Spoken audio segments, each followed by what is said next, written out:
Test. Wesh les gars, salam alaikum et bienvenue dans une nouvelle vidéo. Aujourd'hui on va causer du petit déj. Ce repas on le vend comme le truc le plus important dans la journée. Mais sérieux, est-ce qu'il faut vraiment se lever et manger direct ou c'est juste une arnaque? Spoiler alert, c'est vraiment pas si simple. Mais c'est du pâté composé.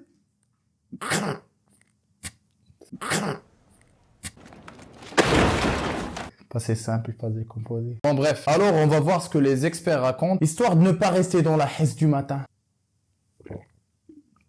Ah, mon corps, il consomme de ouf.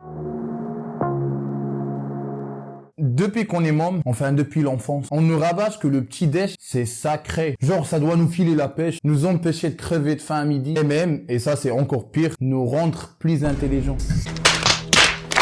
Tu vois le délire. Mais attends, tu te fous de ma gueule ou quoi? Mais sérieux, est-ce que c'est vraiment le cas? Et second spoiler alert dans ces... Je sais pas pourquoi ce mot, il chatouille, genre il fait rire. C'est pas aussi carré qu'on le pense. Là, on va pas faire genre on sait tout, mais on va grave compter sur les experts et les études scientifiques. Et du coup, là, je vais vous dire que j'avais déjà fait des études scientifiques, moi et mon équipe technique, parce que j'ai déjà une équipe technique. Quel menteur, c'était un très très gros menteur.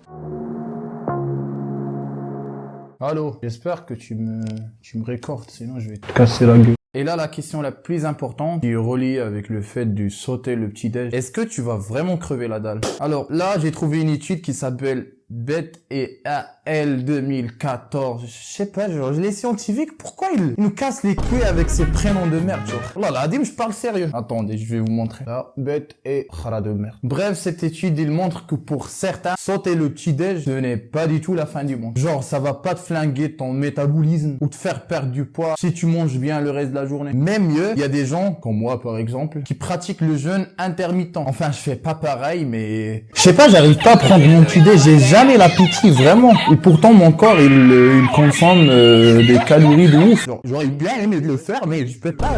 J'ai déjà essayé, mais je peux pas. Je suis dans le débat.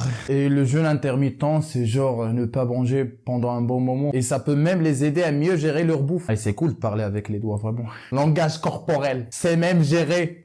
Non, je rigole. En revanche, je vais vous laisser toutes les sources dans la description. Au cas où vous me croyez pas ou vous avez l'impression que je me fous de vos gueules. Je sais pas. Moi, j'ai rien dit, mais ils vont mieux prévenir au lieu de chier. Ouais, très bien. Nice. Deuxième question. Petit déj sain, ça veut dire un petit déj où vous mangez les seins. Quand même, je vous fais rire, y a pas que de sérieux ici. Et là, je suis... Et nous, on dit hamad quand tu fais des blagues qui sont nulles, tu fais pas rire les gens, et qu'on dit hamad. Littéralement, ça veut dire citronné, je pense. En français. Bref, et là, on va voir une comparaison entre un petit déj sain et un petit déj malsain. Ça veut dire un petit déj sucré. Qui c'est qui va gagner? Voyons voir, on a une autre étude qui s'appelle... Lydie et Al, encore une fois, 2013. Là, là, je me fais chier avec ces études de merde. Alors, cette étude a comparé deux types de petits déj. Un bien protéiné, genre des œufs, de la viande, etc. Et un blindé du sucre, genre croissants, céréales, tout ça. Résultat, ceux qui bouffent des protéines sont calés plus longtemps et grignotent moins. Par contre, si tu tapes un croissant, tu risques de crever la dalle bien plus vite et d'avaler tout ce qui te passe sous la main.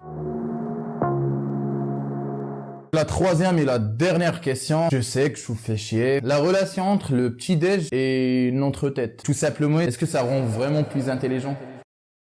Là, une autre étude qui s'appelle Benton Parker 1998 a montré que la qualité du petit déj peut influencer ta capacité à te concentrer. C'est-à-dire, si tu manges un truc bien équilibré, tu auras les neurones au taquet. Par contre, si tu tapes que du sucre ou si tu zappes le repas, ça pourra te laisser un peu dans la hesse. Ah, je suis vraiment exténué, j'ai trop envie de dormir. Finalement, est-ce que ça passe ou ça casse? Est-ce qu'on petit déj ou pas? En vrai, ça dépend de toi et ton mood. On a qui sautent le petit déj et qui s'en sortent nickel. Surtout s'ils bouffent bien le reste de la journée. Et d'autres, par contre, ont besoin de leur dose pour pas finir en mode zombie. Mais si tu bouffes le matin, évite de te jeter sur le sucre. C'est un coup à finir dans la hesse à 10h. Et si vous voulez, je suis grave chaud pour faire une autre vidéo. Et on va faire que parler du petit déj protéiné. Parce que j'avais lu plein d'articles. C'était hyper intéressant. Bref, écoute ton beat. Il n'y a pas de règle universelle en fait. Juste ce qui marche pour toi. Alors que tu sois team petit déj ou que tu préfères rester à jeûne. L'essentiel, c'est que tu te sentes bien, ouais. J'espère que maintenant vous savez superficiellement quoi faire pour le matin. J'espère que ça vous a kiffé. Je vous dis merci énormément d'avoir regardé cette vidéo. Je vous fais plein de bisous. ciao ciao. On 5 plat de bisous. T'as bon game là.